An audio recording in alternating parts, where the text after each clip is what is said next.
இன்றைய தினம் நித்யானந்த பௌர்ணமி.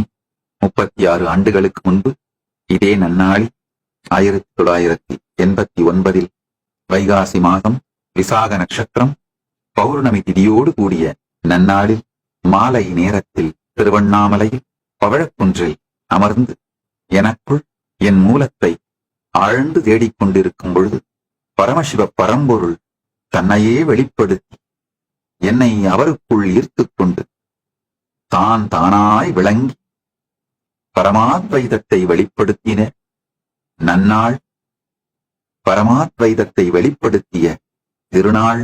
இந்த நன்னாளில் பரமசிவ பரம்பொருளின் நேரடியான செய்தி கைலாயத்திலிருந்து எல்லோருக்கும் பரமாத்வைத பிராப்திரஸ்து, எல்லோருக்குள்ளும் பரமாத்வைதம் மலரட்டும், பரமாத்வைத பிராப்திரஸ்து.